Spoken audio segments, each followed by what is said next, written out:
Hi friends, मेरा नाम वैभव श्रीवास्तव है और मैं हाल ही में जो आईबीपीएस क्लर्क का रिज़ल्ट आया था उसमें मेरा बैंक ऑफ बड़ौदा में as a customer support associate की पोस्ट पे मेरा सिलेक्शन हुआ है।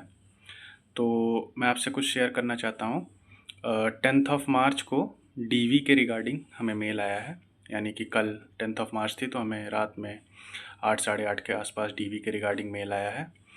तो बहुत मैंने देखा यूट्यूब पे बहुत सारे कन्फ्यूजन्स हैं डीवी के रिगार्डिंग लेके, तो मैंने सोचा मैं भी एक वीडियो बना देता हूँ। तो मैं आपको जेन्युइन चीज़ें बताऊँगा, जेन्युइन चीज़ें जो कि मेरे पास ये देखिए आप मेल आया है। तो इसी मेल में जो पॉइंट दिया है मैं आपको एग्जैक्ट वही पॉइंट बताऊँगा, कोई फॉल्स इन्फॉर्मेशन नहीं प्रोवाइड करूँगा।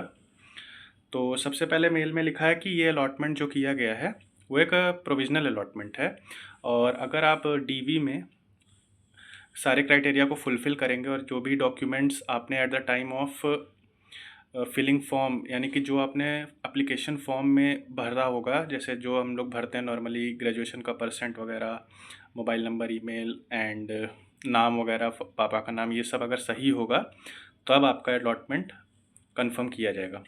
तो मेल में सबसे पहले दिया गया है डेट, यानी कि डेट है 16 तारीख को हमारी डीवी है, और रिपोर्टिंग टाइम दिया गया है, वेन्यू दिया गया है।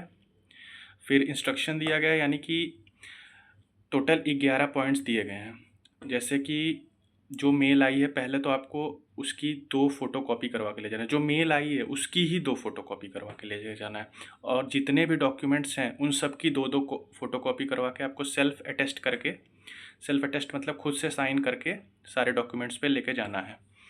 तो इसमें पहले आ गया आपका 10th का रिज़ल्ट हो गया और उसका सर्टिफिकेट हो गया। 10th का रिज़ल्ट और सर्टिफिकेट कुछ लोग का एक ही होता है और कुछ लोग का अलग अलग होता है।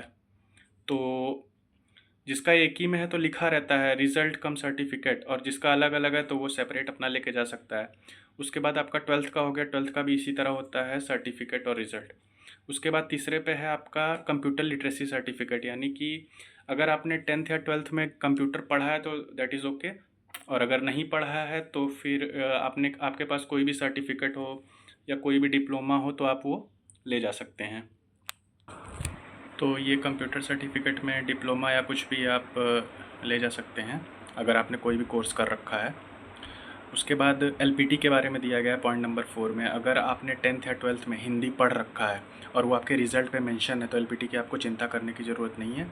उसके बाद इन्होंने एक लिंक दी है नीचे, तो वो लिंक इस तरह की अगर आपको शो हो रहा होगा, ये देखिए ब्लू कलर से है। तो ये लिंक पे क्या करना है आपको, जब ये आप लिंक पे टैप करेंगे तो ये लिंक ओपन हो जाएगी। तो उसमें आपको अपना नाम डालना है, मोबाइल नंबर डालना है, रजिस्ट्रेशन नंबर डालना है, और शायद आपकी ईमेल वगैरह कुछ डालनी है। उसके बाद आपसे ये पूछेगा कि आपने 10th और 12th में हिंदी पढ़ा है, तो उस पर आपको यस करना है और सिंपली सबमिट कर देना, बस इसमें इतना ही करना है। फिर उसके बाद 5वें पॉइंट पे है आपका सिविल स्कोर।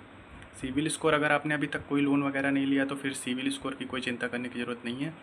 वैसे नॉर्मली अगर आप सिविल की साइट पे जाएंगे तो आपको प्रॉब्लम हो सकती है सिविल स्कोर निकालने में। नॉर्मली अगर कोई आप जैसे कोई भी ऐप यूज़ करते होंगे जैसे फ़ोनपे, गूगल पे या अमेज़ॉन पे, तो उसमें आसानी से सिविल स्कोर निकल जाता है, तो वहाँ से आप सिविल स्कोर निकाल लीजिए। फिर 6वें पॉइंट पे हमारा कास्ट सर्टिफिकेट, तो जो जिसने भी कास्ट से अप्लाई किया, जैसे ओबीसी हो गया, ईडब्ल्यूएस हो गया, एससी एसटी, जो भी सर्टिफिकेट है तो वो सर्टिफिकेट आपको ले लेना है, और वो गवर्नमेंट की लिस्ट में, मतलब वो जो जाति होती है वो गवर्नमेंट की लिस्ट में होनी चाहिए, इन्होंने ये भी लिखा है। फिर 7वां पॉइंट है हमारे एक्स सर्विस मैन के लिए। एक्स सर्विस मैन को अब देखिए क्लियरली लिखा है इन्होंने, an ex service man candidate has to produce a copy of service और discharge book along with pension payment, मतलब उन लोग को ये डॉक्यूमेंट प्रोड्यूस करना है। फिर 8वां पॉइंट है हमारा medical certificate from medical board at district level case you belong to, मतलब ये फिज़िकली चैलेंज लोग के लिए, अगर वो फिज़िकली चैलेंज है तो उनको एक मेडिकल सर्टिफिकेट चाहिए। जो भी फिज़िकली चैलेंज्ड नहीं है तो उनको इसकी आवश्यकता नहीं पड़ेगी। उसके बाद अगर आप 9वां पॉइंट है, अगर आप कहीं काम करते हैं तो वहाँ से एनओसी तो लेनी ही पड़ेगी। 10वां पॉइंट है, अगर आप कहीं काम करते हैं तो वहाँ पे आपका एक्सपीरियंस होगा तो उस एक्सपीरियंस का सर्टिफिकेट भी लेना पड़ेगा। फिर 11वां पॉइंट है कॉपी ऑफ पैन एंड आधार, तो आधार और पैन लेके जाना है। और 12वां पॉइंट है 4 रीसेंट पासपोर्ट साइज़ फ़ोटोज़, और वो फ़ोटोज़ वही होनी चाहिए जो आपने at the time of application लगाई थी। उसके बाद इन्होंने लिखा है कि हम एलपीटी वगैरह कराएंगे, जिसका मतलब सब्जेक्ट 10th और 12th में जिसकी हिंदी नहीं होगी। जैसे मैं यूपी से बिलोंग करता हूँ तो यहाँ पे रीजनल लैंग्वेज हिंदी ही है।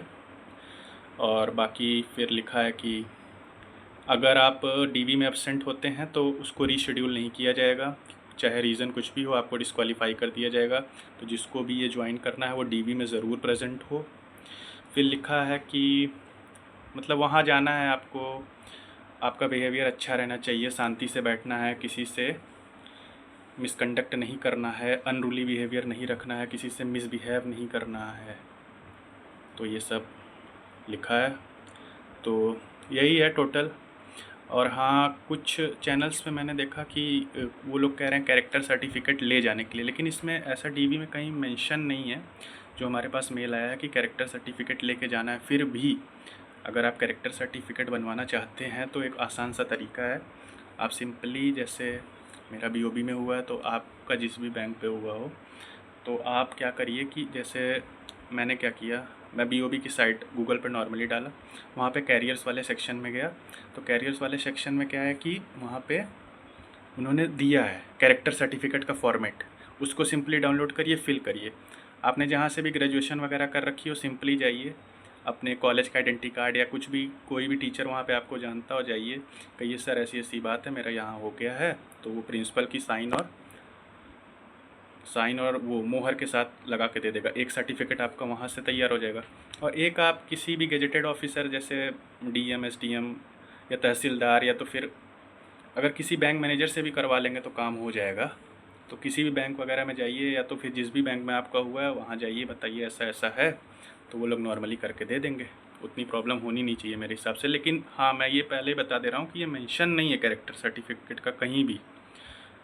जो हमारे पास मेल आई है कि हमको ऐसा चाहिए ही, लेकिन मैंने एक दो जगह देखा कि सब बोल रहे हैं लगता है, वैसे इसमें मेंशन नहीं है।